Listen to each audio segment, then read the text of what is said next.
大业景和3年，一代忠良沈家被贬流放，那场北山的雪埋掉了沈家最后一点血脉，史书上只留下了4个字：全族尽灭。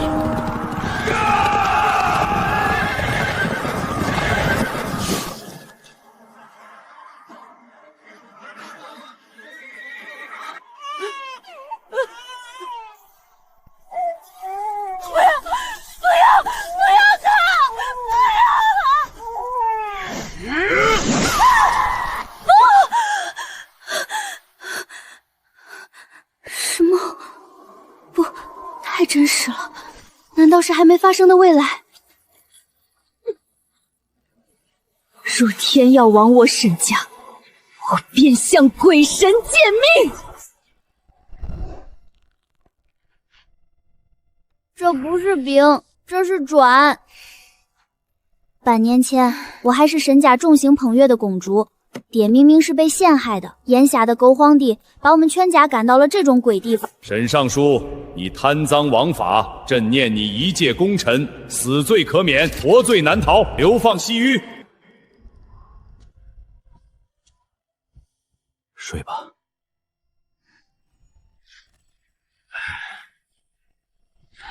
今日叫你们来，是想看看周边的县田。你跟来做什么？家里太无聊了，我也想跟爹爹一起看县田。你个姑娘家家的，这么冷的天也不怕冻着。别离开我们。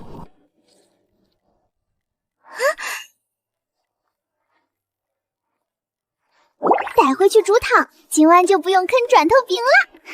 这里还有，这里有。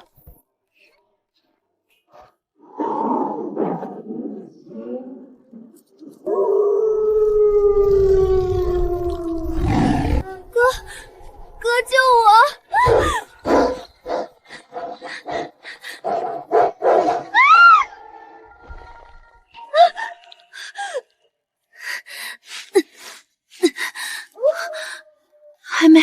还没走。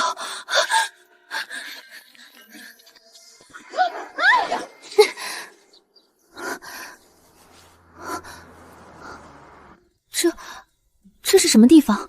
这不是边城。树是绿的，风是暖的。我靠，搞 so play 来爬山？你好，怎么了？你是不是跟同伴走散了？先吃点东西。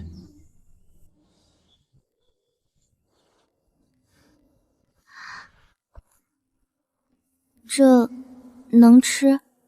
当然能。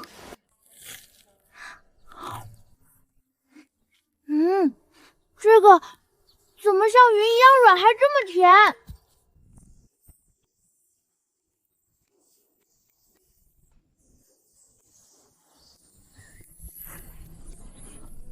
这簪子可不像道具。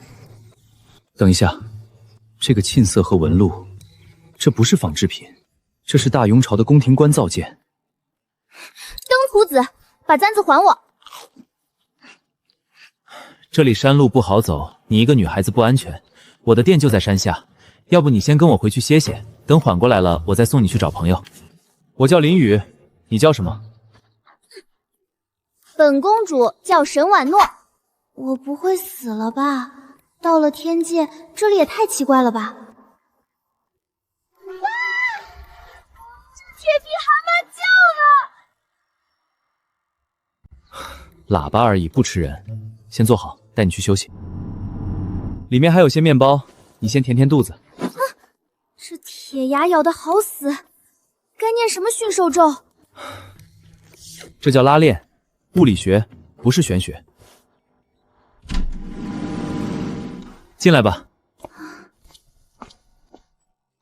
欢迎光临。哪来的妖精，还会口吐人言？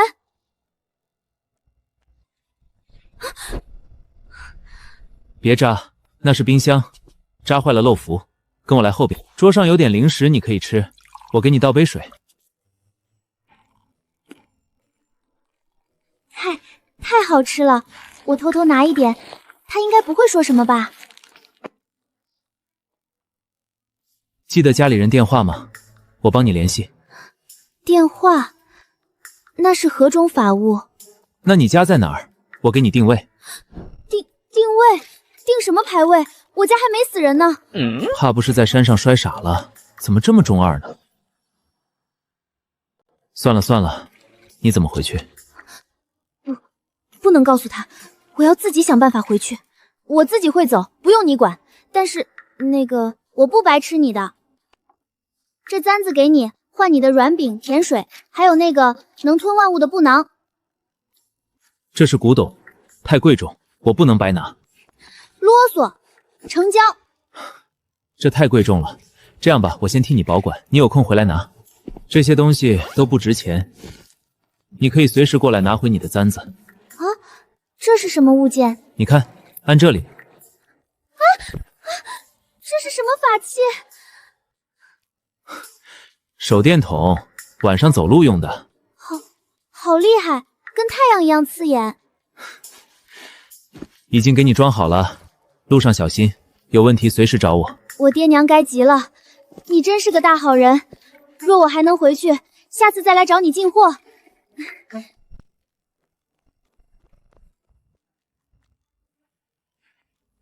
好奇怪的小姑娘，真像个古代人。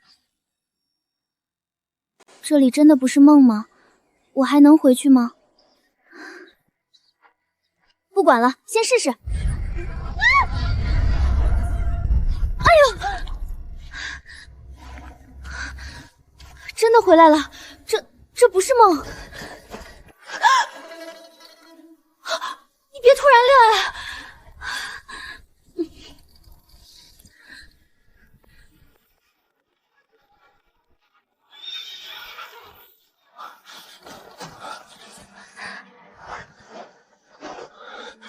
跟我回家。你人丢了半天，回来还背了个没见过的方布壳子。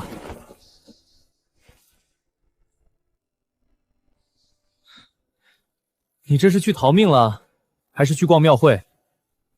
二哥，我这回真捡到好东西了。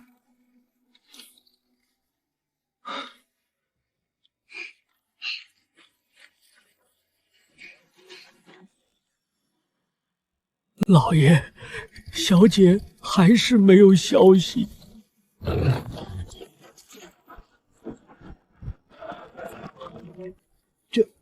这水装在透明瓶里。诺诺，这些玩意儿哪里来的？我怎么没见过？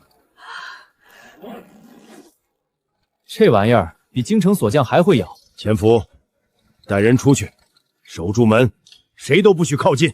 是。胡闹！你去干什么了？现在一字不漏，说清楚。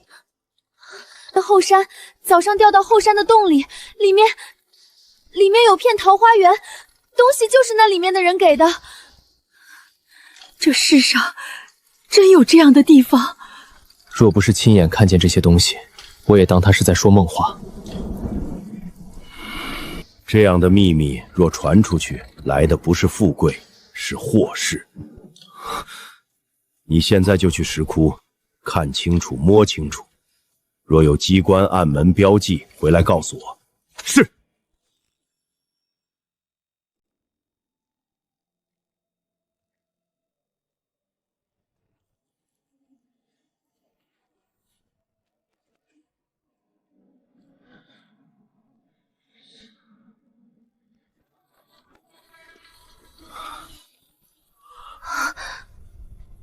我看了3遍，洞里和平常无异，石壁石心，机关暗门一概没有。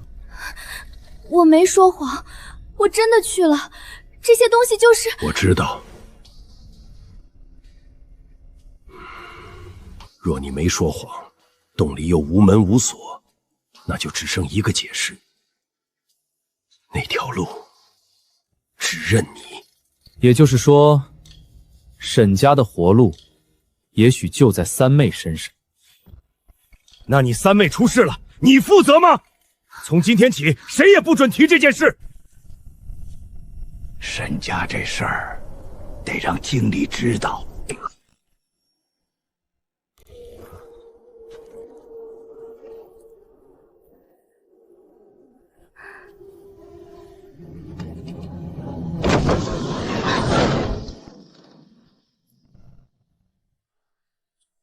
哥，我送你上山。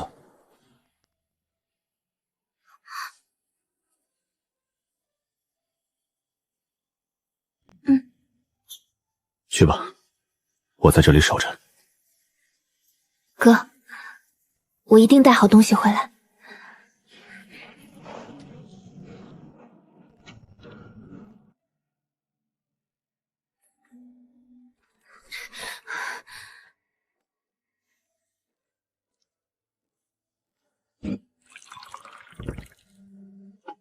先喝口水。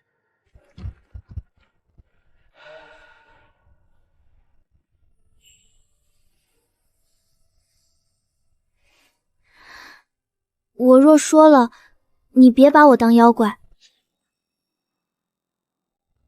你先说，我先信。我叫沈婉诺，我所在的地方叫大雍巢。半年前，我爹被人陷害，我们全家被流放到西隅边城。那里现在是寒冬，没有炭，没有粮，连水都冻成了冰。不只是我们家，那里的百姓也都在挨冻挨饿，熬不过这个冬天。我不是来讨可怜的。那个簪子很贵重，我想用它换东西，换御寒的衣物，换饱腹的粮食。不仅如此，我还要学法子。我不能次次只背着几块软饼回去，你能教我怎么做吗？大雍巢，这就对了。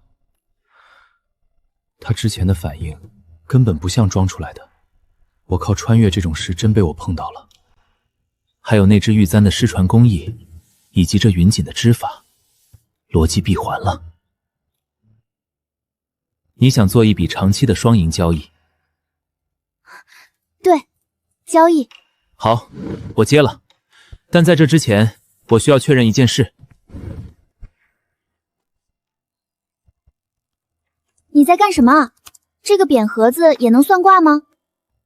大雍巢沈尚书因贪污被流放西睢。婉诺，你刚才说你们被流放了多久？半年啊。我刚刚查了古籍残卷的电子库，虽然正史上没有大雍巢，但在野史孤本里有关于你们的记载。沈氏。野史记载，大雍巢流放西逼的罪臣沈氏，在流放半年后，于一场暴风雪中被边地乱军屠戮，全家满门抄斩，无一生还。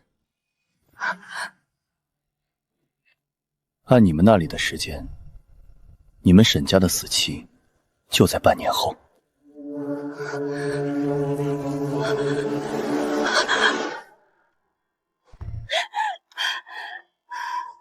你去哪儿了？我昨夜是怎么跟你说的？这样的秘密是祸非福，你竟敢瞒着我，把我的话当耳旁风。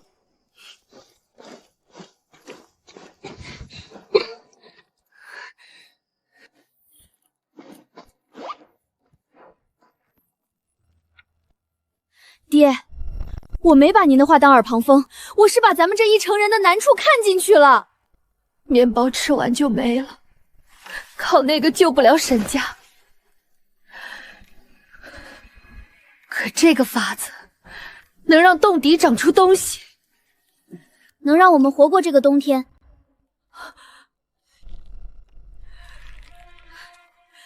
老爷，你冲孩子发什么火？他不是贪玩，他是出去找活路啊！你看看他的手。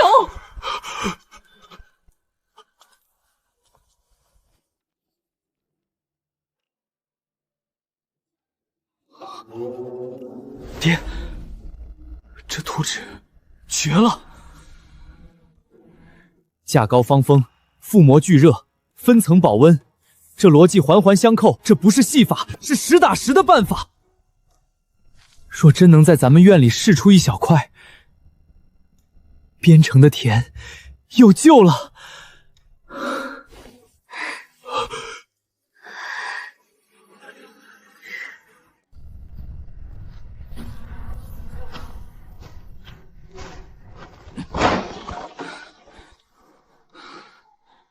猪有了。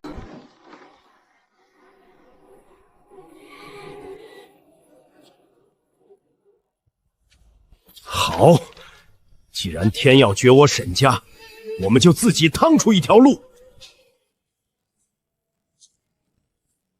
先是院里这一块地，经销、立价、文辞、计发子。婉诺，你来交。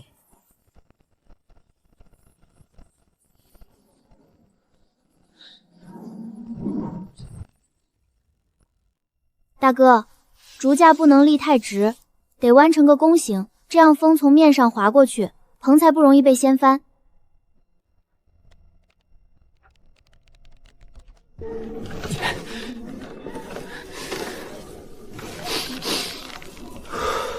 我沈文慈在京城读了那么多年圣贤书，做梦也想不到，有朝一日会大半夜在这里跟一堆竹子较劲。诺诺，你先歇会儿，妈来扯。不行，这膜得绷紧，咱们一起拉。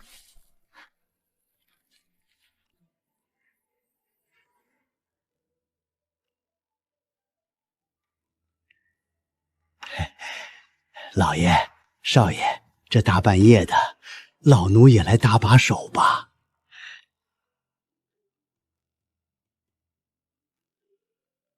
前院柴房的火快熄了，你去把剩下的木头劈了。那我劈完再来过来。后院的事不必你插手，没我的话，不许踏进后院半步。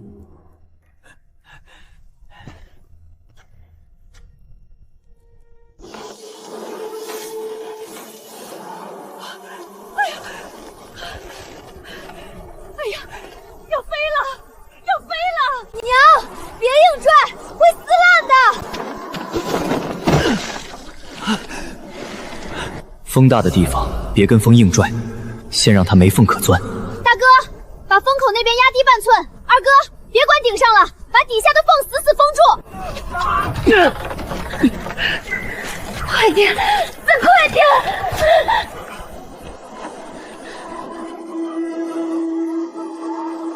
诺诺。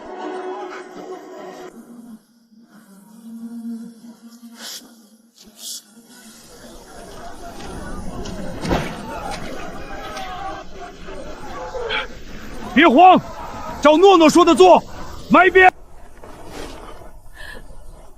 爹爹，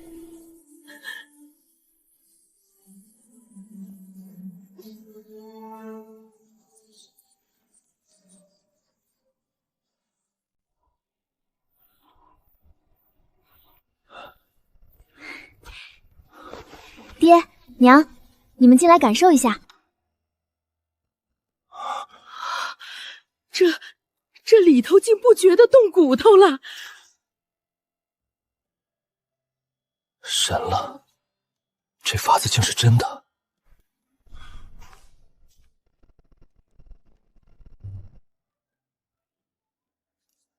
天不绝我沈家，有这暖棚便能种出菜，便能活。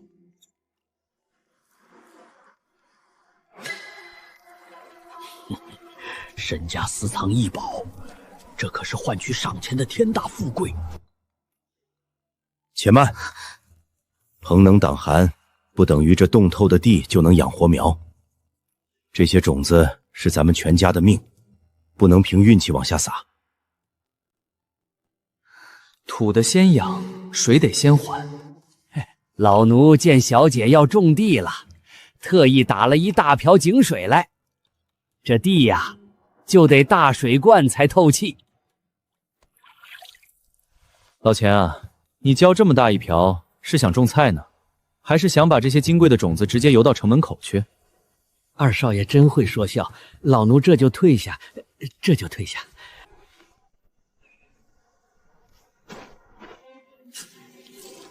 差了一步，肯定差了什么关键步骤。要是这批种子死在我手里，沈家就真没活路了。爹，我想再去一趟那石窟。你昨夜才去过，那石窟是生门，也是显门，你当那是寻常集市，想逛就逛吗？一旦出事，你连个全尸都留不下。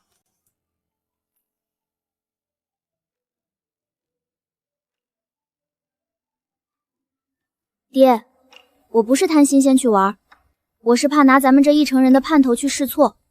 这法子我记漏了细节，差之毫厘，谬以千里。我多去问一步，咱们就能少死一把种子，就能多活一条命。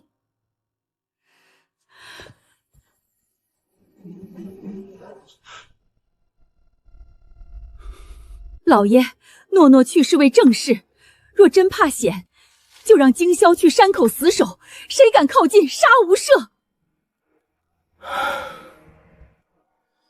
速去速回。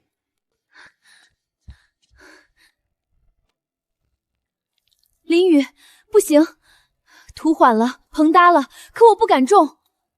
催芽怎么弄？我怕把种子沤烂了。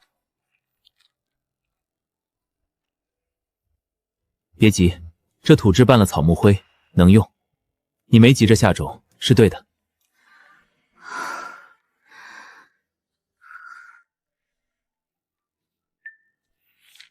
不能直接种，你得先用少量的温水把种子泡一泡，这叫催芽。看到种子发胀了，再下到最细的土里。只要照着图，每一步比昨天更准，就够了。另外，别直接往大棚里种，先用育苗盘育出一小撮，活了再移栽。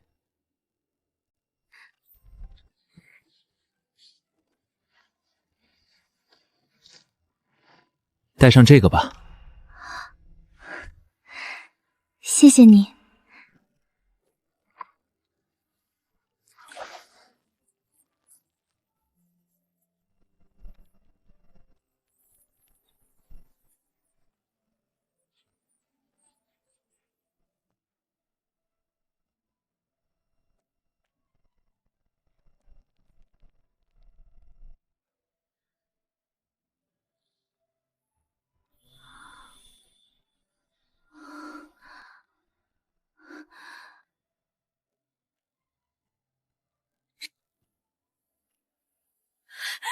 爹娘长苗了，咱们活了！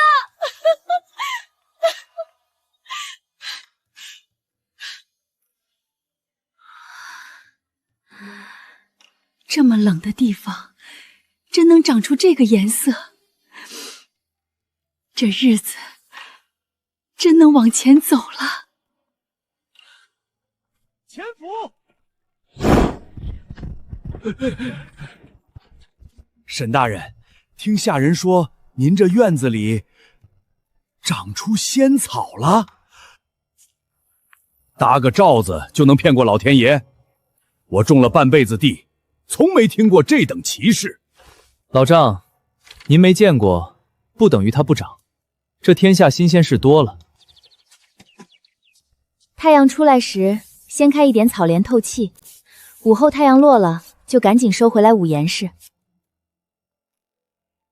水必须先在屋里温过再喷，不能一瓢砸下去，不然会冻死根。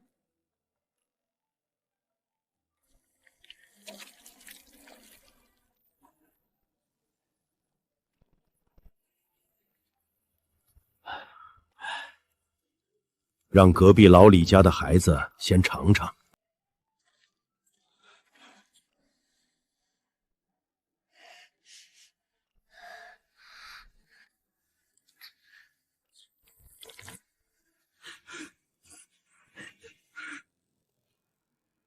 廖理正听令，明日起，在城中挑10户人家，先交先试。大人英明。可是种子和搭棚的花销，账我沈家来担，种我沈家来借。若天要灭边城，我沈家便与这颠天斗一斗。沈家啊沈家，这等异宝不仅不献给朝廷，竟还敢私相授受，笼络人心。你们要跟天斗，我便送你们下地狱。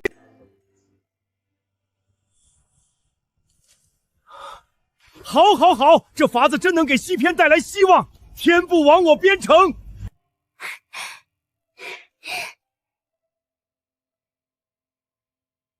爹爹，今日这第一批大丰收，我跟娘商量好了，要去镇上广场给乡亲们煮热粥喝，我要让全镇的人都尝尝。咱们西区的寒冬也能吃上新鲜蔬菜了。去吧，诺诺长大了，知道恩泽乡里。景霄，你跟着护送，路上注意安全。是。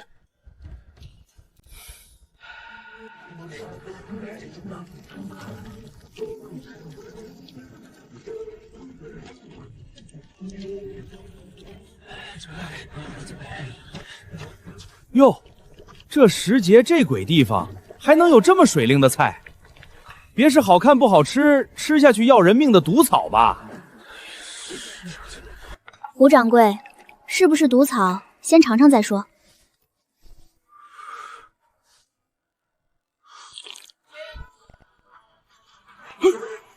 小丫头，你这什么神仙菜？别施粥了，后头还有多少？我整筐收，价钱随便你开。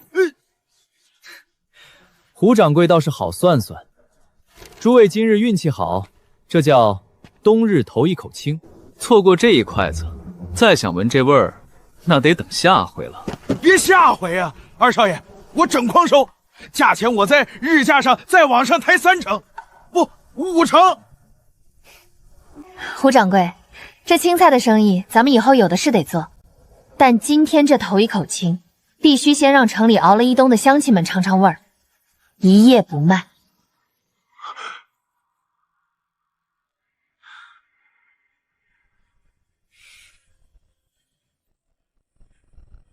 沈小姐高意，那胡某就先排个号，下批菜胡某全定了。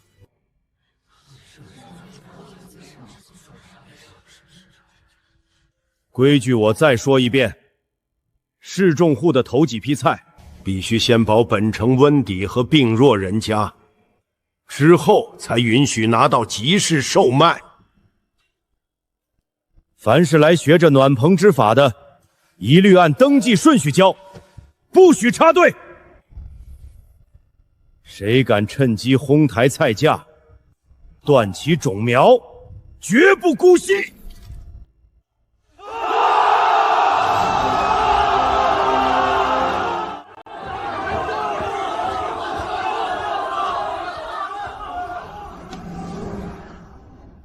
沈大人高明，我等定当遵从。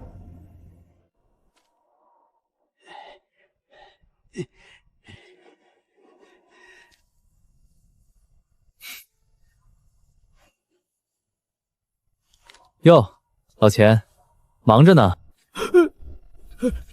二少爷，老奴来寻把扫帚。正好，我那屋的火盆灭了，借你的火镯子用用。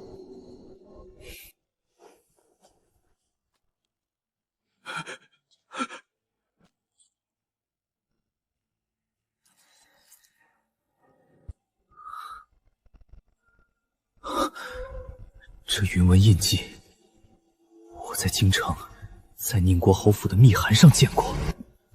千福，你这家书上的云纹，我怎么瞧着这么眼熟啊？送的挺远啊。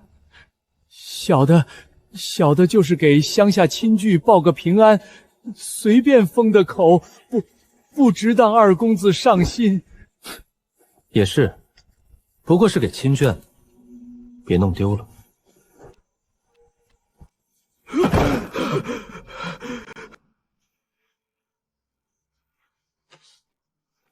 爹，大哥，这印子我绝不会认错，是京城的线。潜伏这只老鼠，已经把咱们的底细往外递了。查，但绝不能惊动他。单凭一块火心定不了他的罪。若现在打草惊蛇，反而断了他背后的线。我不管什么线不线，我就怕他伤了诺诺，绝不能让他再沾诺诺的任何东西。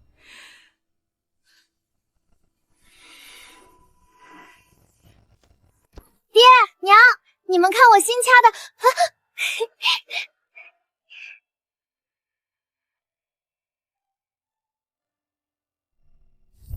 没事没事，诺诺，就是家里最近出了只老鼠，正商量怎么下夹子呢。老鼠嘛，多放几只夹子，总能夹住。爹，咱们的菜越长越好了。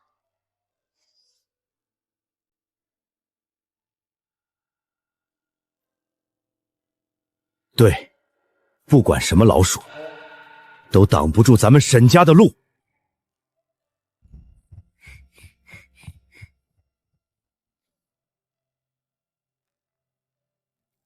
林雨，长出来了，不是一颗，是一大片。怎么，你这回是来报喜的，还是来进货的？现在城里人都想学，但咱们那儿井水浑，草木肥不够，大家一起种，育苗太慢了，得有更稳、更省力的法子。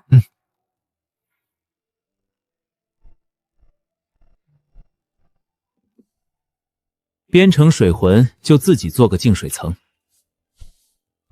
底下垫布，中间放碳吸毒，上面铺沙滤泥，水先沉，再滤，再烧，别图快，并都是从省这一步来的。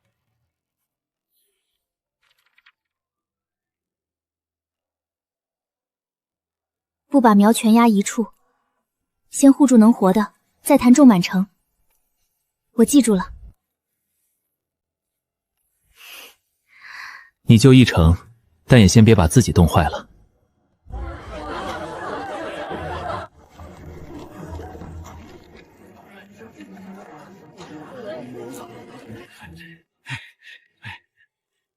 沈姑娘，今儿你不卖，我认。可明儿无论如何总得给我留2筐了吧？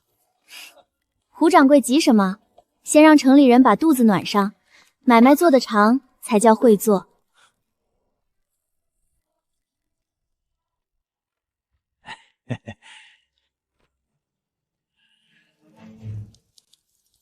料理正，三妹今日新带回一包极耐寒的金桂种子，今夜我会亲自把东西挪到旧仓，免得放在府里人多眼杂，招了贼。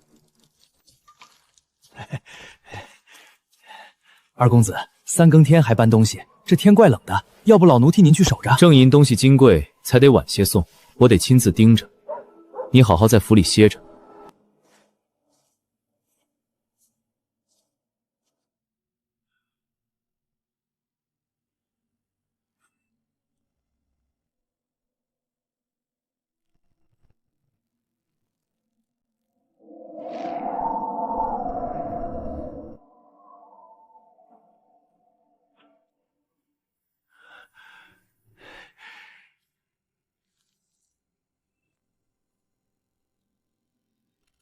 我倒要看看，你们这帮得罪了侯爷的丧家犬，到底是真有通天的本事，还是撞了大运？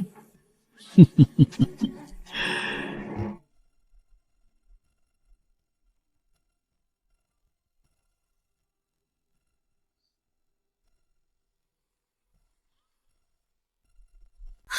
过来，先别踩旁边的土。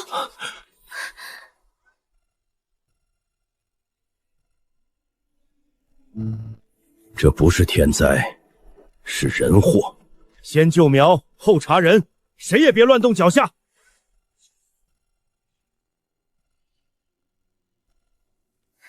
爹，不是霜，是粗盐。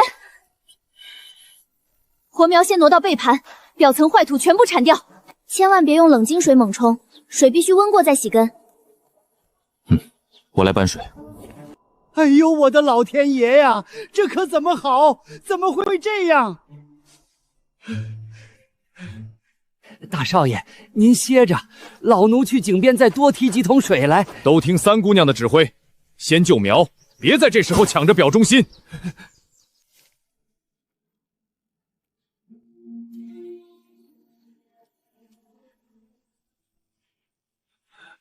从今日起，谁来学法子，按名登记。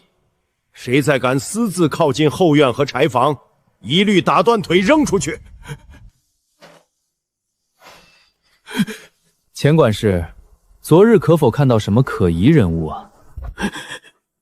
老奴昨夜睡得死，没注意到。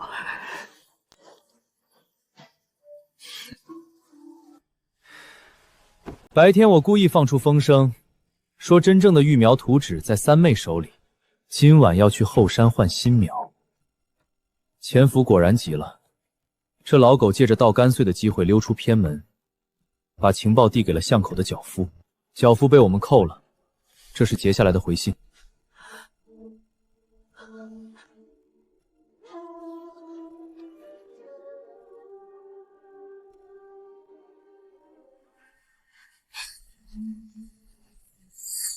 敢把手伸到我女儿身上，她这条路就走到头了。老爷、夫人，三姑娘刚才去西街偏院取土，人不见了，地上只掉了一只手套。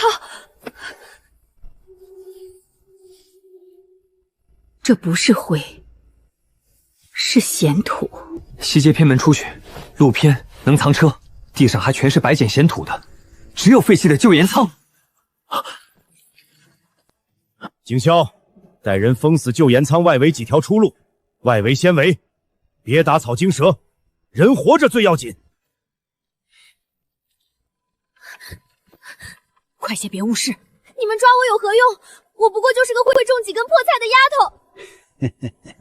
三姑娘，你会的可不只是种菜吧？你乖一点儿，把法子交出来，少受罪，我们也少费点事儿。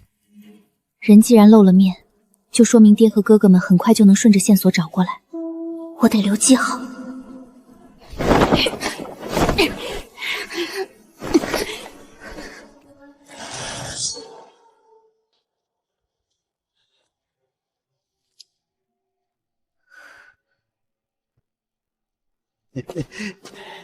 少装傻！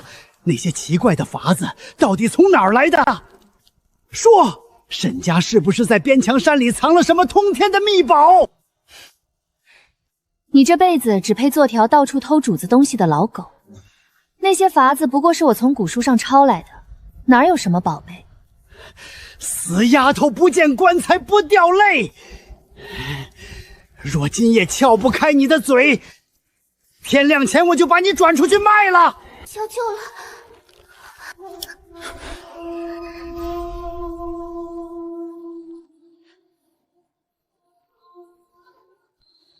那是诺诺常拿来企业照露的物件反光，人就在里面了。那老狗不是想要法子吗？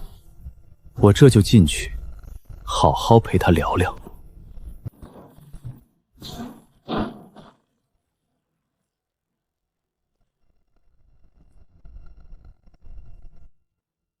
嘿，哟，二公子。还是你识相啊！早点把这生财的法子交出来，三姑娘自然能全须全尾的回家。先验图，你也配验？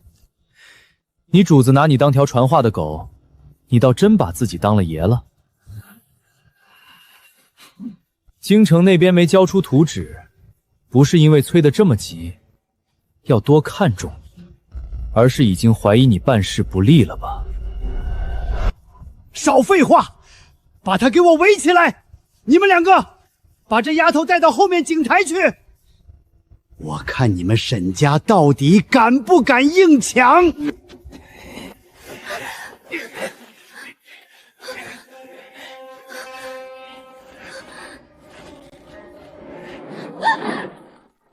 潜伏，你若真想活命，就把我放了，不然咱们都得死！闭嘴！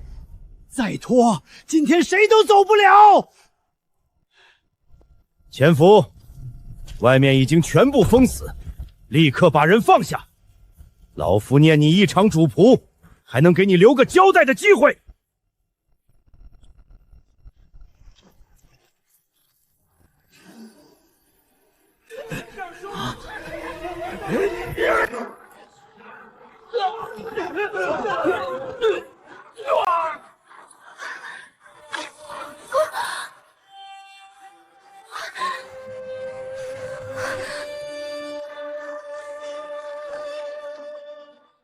诺诺，没事了。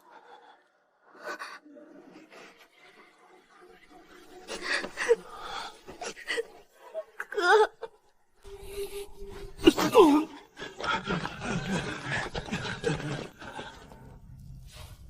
按规矩，把这几个杂碎全数带下去登记，死死看住。不怕了，不怕了，娘在这儿。娘，我不怕，我知道你们一定会来。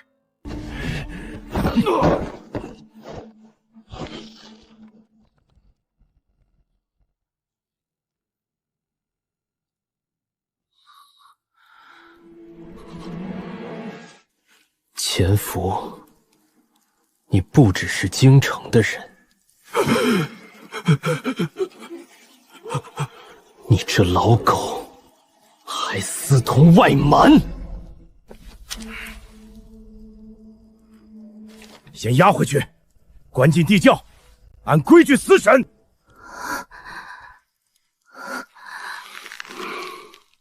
诺诺，不急，你记得什么就说什么，哪怕是一点奇怪的声音、气味都行。车里皮革味特别重，不是咱们边城老百常用的草篮子或者旧布味，是那种腥膻味极重的生皮子。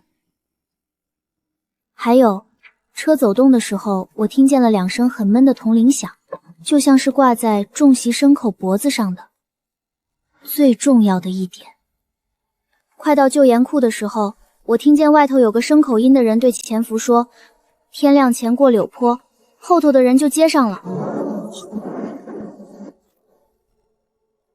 柳坡，那里根本不是往京城去的路，那是出关的必经之地。大爷饶命！我真不知道他们要干什么，只听说柳坡有人接，是外来的批货车队啊！那银子不是潜伏一个人出的，还有个生口音的人来过2回，披着厚皮袄，他们的车上带着大铜铃。这不是普通的绑架，这是早就踩过点的外部势力。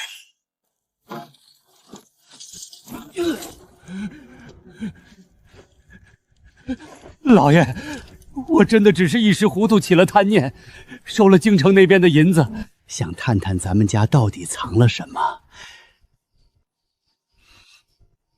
绑三姑娘只是想吓唬吓唬她。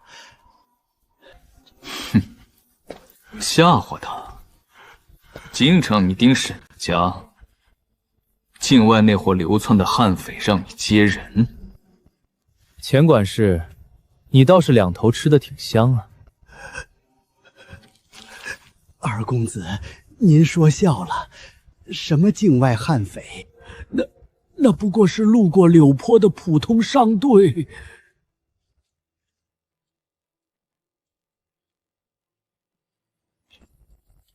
这细皮蟹是从你换下的那件旧袄脚上取下来的，味道极重，根本不是我沈府，也不是边城百姓常穿的料子，倒像是常年跑外路过风雪用的厚牛皮。你进我屋偷帕子，去厨房拿粗盐毁苗，又跟外头带皮车的人碰头。潜伏，你是当真以为我们沈家人都是瞎子吗？你若只替京城地话，何必费尽心机把三妹送去柳坡？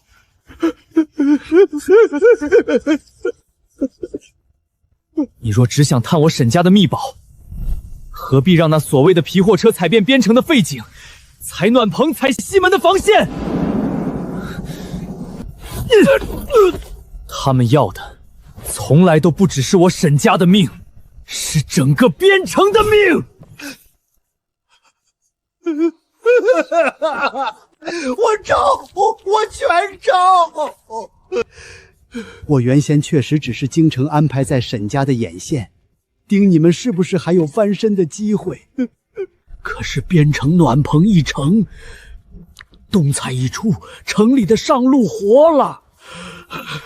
我动了贪念，私下联系了一只常年伪装成皮货商队的流窜肥火。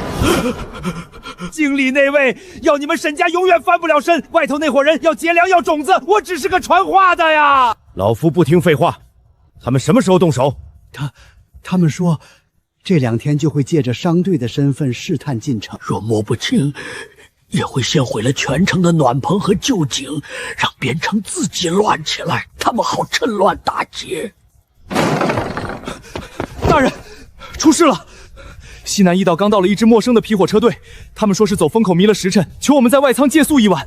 可是，他们报的人数和车轮压出的泽印重量根本对不上。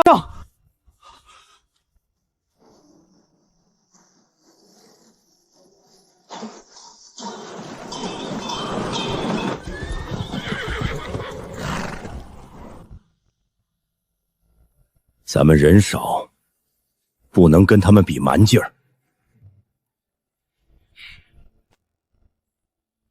既然他们图的是利，那咱们就把这座城做成一口崩断他们大牙的硬骨头。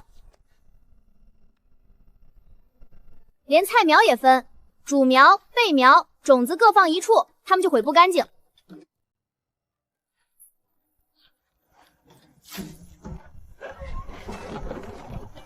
我做半辈子生意，头一回卖的是动静，车和铃都拿去。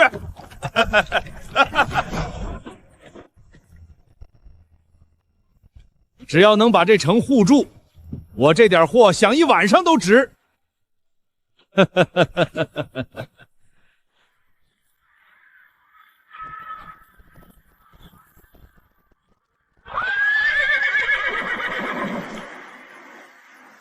够他们看了。北边援军的回信一到，就暗明何人。外仓那批假商队，今晚一个都跑不了，全部就地正法。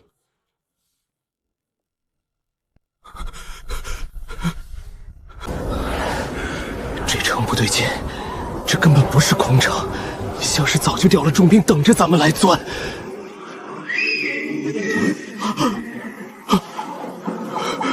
没有了，再拖下去，咱们自己先暴露了。撤，回去报信儿。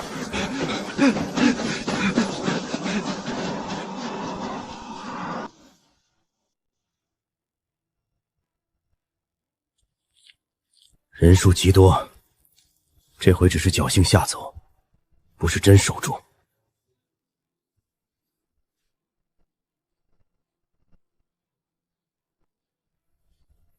人能熬一夜，熬不了一冬，这终究不是长久之计。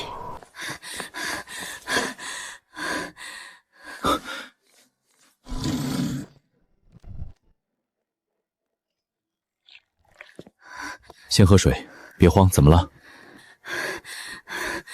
我们抓了内鬼潜伏，但他交代外头还有大堆悍匪。他们昨夜摸了暖棚、旧井山口，城里肯定还有另一个内鬼在接应。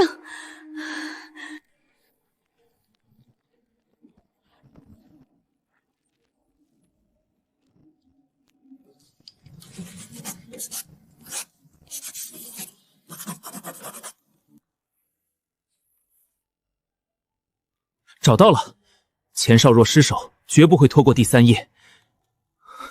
他们最常选的突袭时间是换风后的子初，因为这个时辰守城的人最疲，内焰也最容易动手。今晚子时，对，潜伏已经暴露，他们拖得越久，城里的第二颗钉子就越危险，所以他们一定会抢在今夜动手。旧案里写得很清楚，这种团伙安排的第二颗钉子，绝不会是掌帐式的大人物，而是临时更夫、仓夫、搬运帮工。是陈贵，昨夜外仓换灯的是他，今早追着我两种去向的也是他。不能现在抓，一抓，外面就成了乱咬的疯狗。最稳的办法是借他的手反做局。第一，西南偏门；第二，外仓东角；第三，断松口山道。不要四处撒人，只守这3点。借他的耳朵，把真正的假消息传出去，把敌人引到空地方。你们就不是被动挨打，是关门打狗的反收网。万一外头的人不按假消息走怎么办？他们贪快，就一定会上钩。沈婉诺，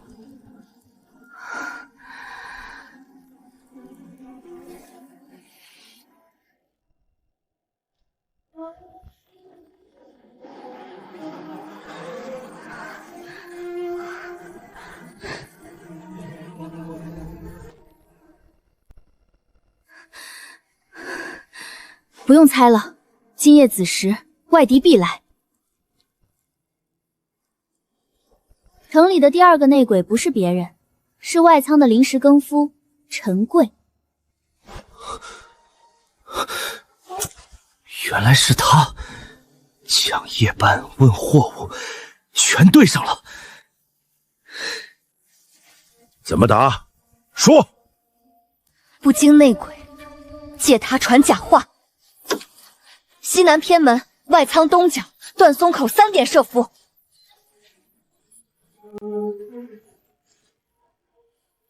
孩子老人，立刻退守现学内院。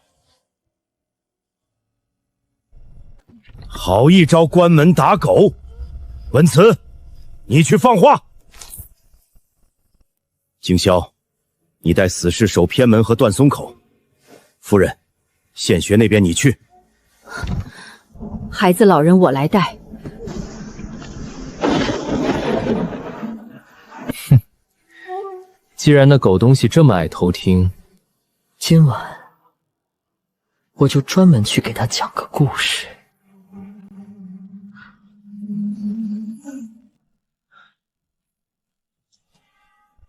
外仓东角那几袋真种子，子时前一定挪好。山口那边人少些无妨，先紧着种子。林雨说的对，子时前后，他一定会动。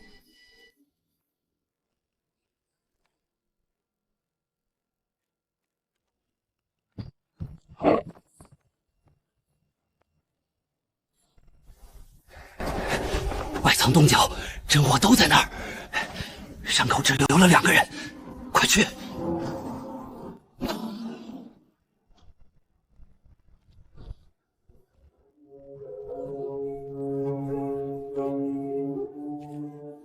你这门开得正好，陈贵等你很久了。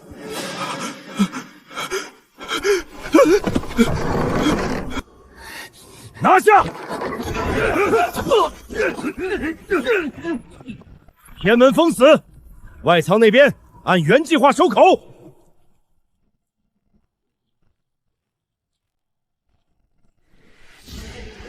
不要管仓，去2个人往外仓虚冲。剩下的跟我从这巷子杀出去，直奔断松口，上山！二哥，他们是假充外仓，真奔断松口，他们要摸山路。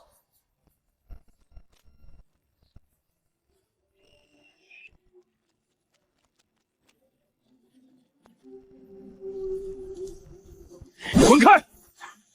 不然老子今夜先折你这条命！敢动我沈家的人，敢碰这座城，你先过我这一关！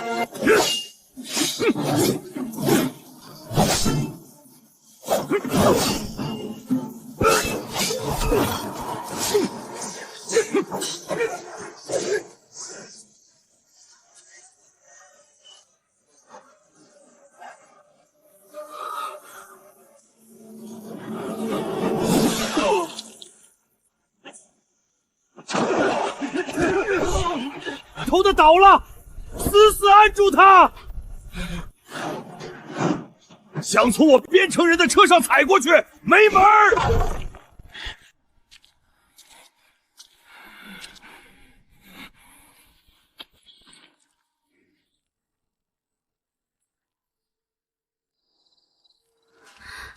他们今夜真正想探的不是粮，是山里那条路。这画的是断松口后面的岔道。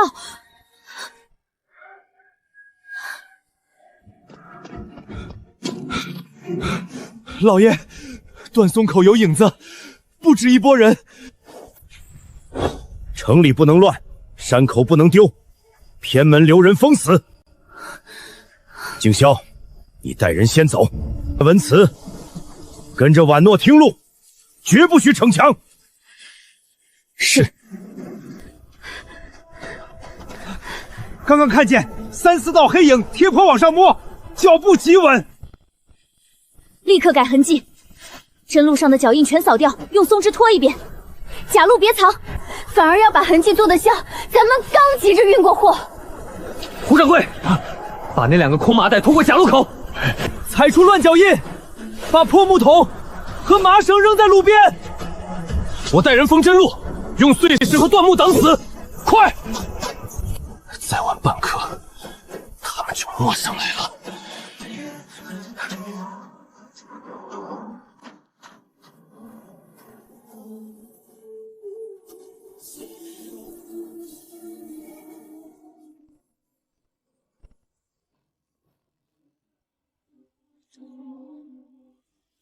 等等，这山里有人比咱们先到了一步。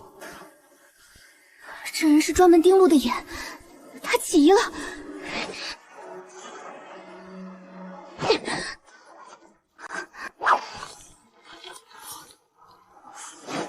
小心！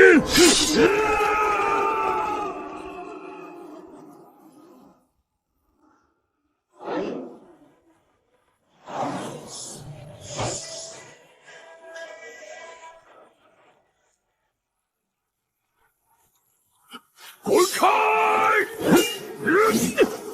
滚开！你今晚哪儿也别想报！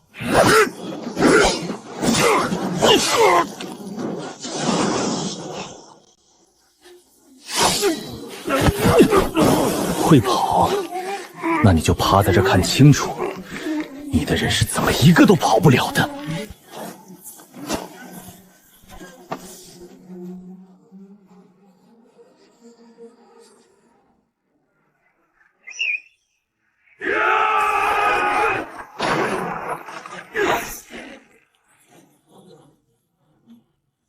找种子是吧？先看看你们自己今晚怎么从这沟里爬出来。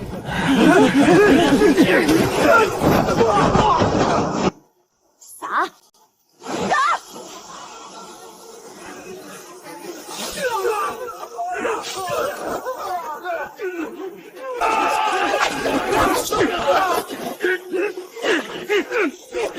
别乱追，先拿手，先收绳，活口一个都别放跑。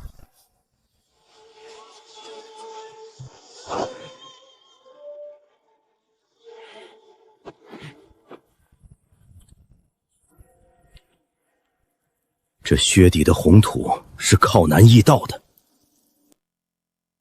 银墨，这不是今晚的时辰，这是天亮前的接应信号。你们这城藏的确实深，那又怎样？有人早就把你们这儿的命路全卖给我们了。你们以为抓了我一个就能活过今晚吗？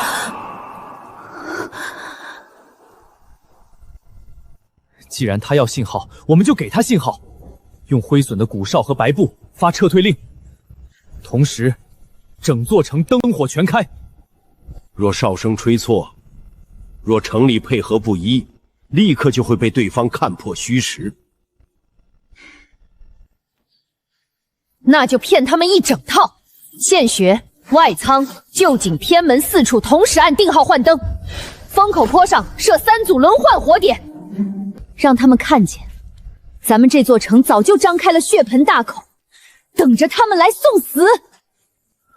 传令全城摆阵。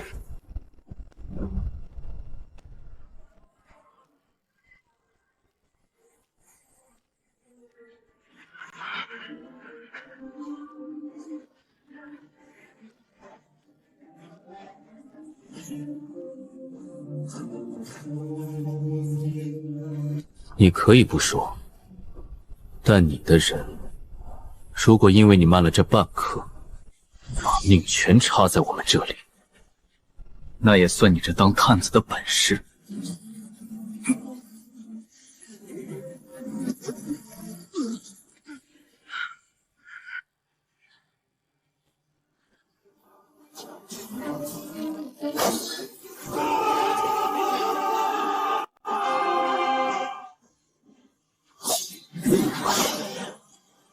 再进半步，这就是下场。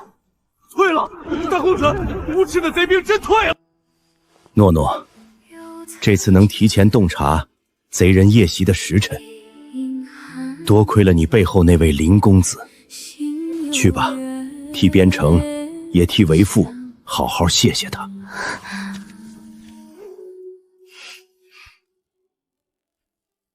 他救了我们全家，甚至全边城人的命。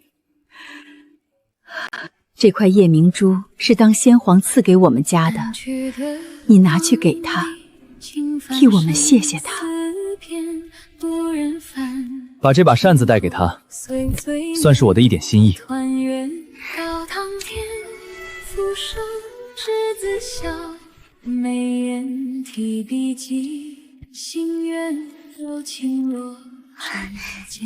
爹娘，我这就去。不就是一只旧簪子，你开个价，3万、5万。抱歉，不是商品，非卖品。开门做生意哪有给钱不赚的？你这店还能靠情怀活着？神经病，当演古装剧呢。你这是来逛店，还是来给我送一整个菜园子？我是不是打扰你做生意了？没打扰，我本来也不是在等生意，是在等你。走，去后面。这是我们边城东里长出来的第一茬青菜。这是我爹沈尚书让我亲手交给你的谢帖，还有我二哥塞的小纸条，和我大哥削的木勺，还有我娘送你的珠子。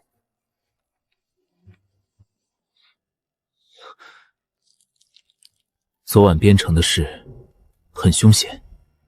哪有？假车令一下，那帮人就露馅了，全城公开核对，一桩桩全压住了，我都解决了。你每次说都解决了，前头总得先拼一场。手给我。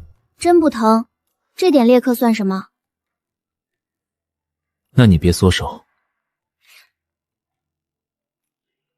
边城之困得林公子相助，沈某与边民同谢。我帮的是你，可你真的把一座城撑起来了。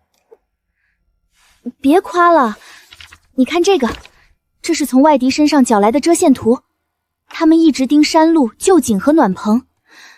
我觉得我们不能只靠守，得主动出击。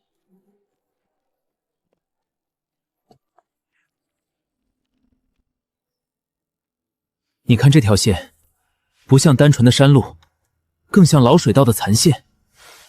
婉诺，你们边城不只能种冬菜，春天一到，可能还能引水灌溉。你的意思是，春天能修渠？如果能引水，边城就活了。那这条线是不是能接旧井？春天是不是得先清淤？怎么了？我哪句说错了？沈老板，边城今天停工半日，不许谈正事。我不是不想玩，我是怕回去之后忘了。万一少问一句，春去就慢一步。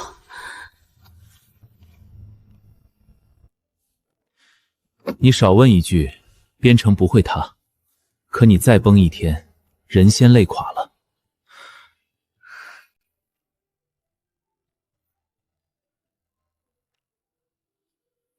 走，带你去看看不用打仗的世界是什么样。你到我这儿不能总穿着一件，我带你买衣服。这是我娘亲自挑的，好看得很。好好好。林雨，这算不算故意撞人？这在边城是要下狱的。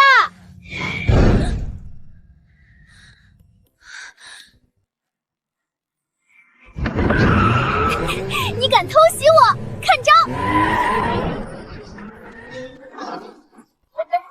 你别让着我，我这回可是凭本事撞上的。行，是我技不如人。沈三姑娘，手下留情。老板，我要那个兔子玩偶。这个给你。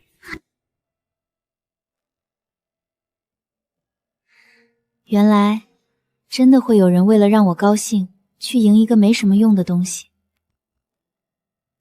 我以前总怕边城冬天太黑，现在觉得灯也可以点点种出来，就像这地上也能养出星星。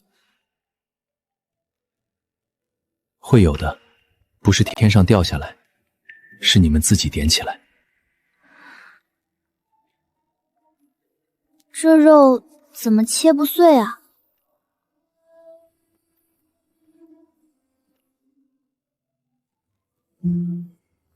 别太用力，压住，再往下切。吃饭不是打仗，不用赢它。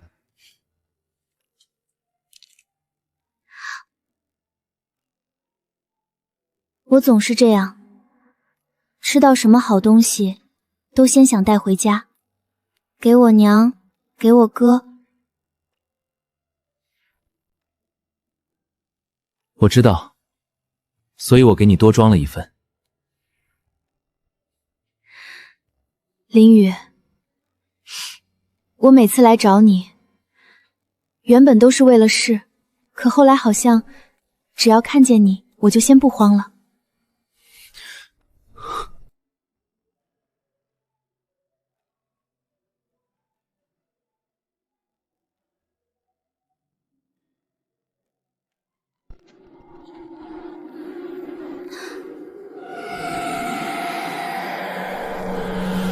今天这光和以前不一样。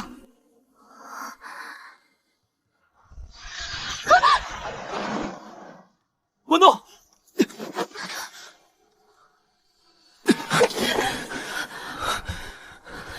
刚才那一下，像有人把门往里拉，他在排斥我。这条路若开始不稳，就不能拿命去赌。退后，别硬闯，通道出问题了。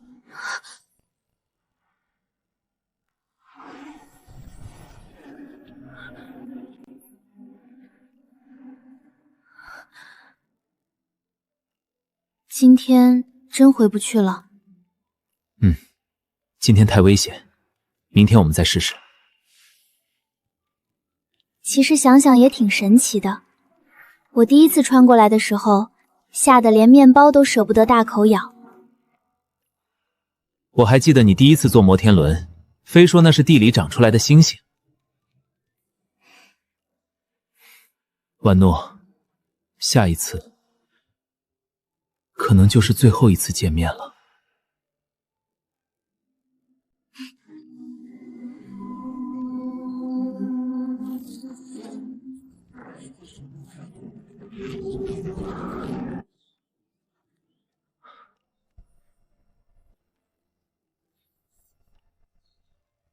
都带齐了，回去之后按着图纸走。第一道渠应该能在开春前通水。林雨，别怕，去吧，趁它还亮着。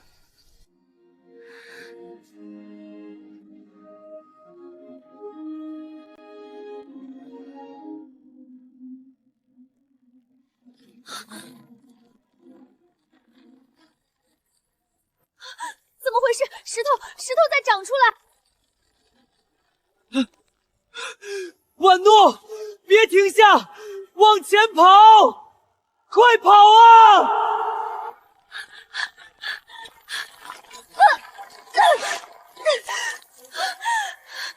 林雨，门要彻底关了，我还想回来，我怕这就是一场梦。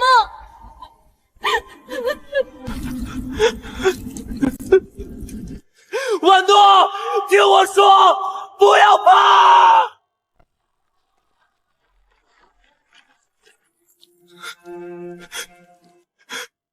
婉诺，你不是梦！林雨，以后还能见到你吗？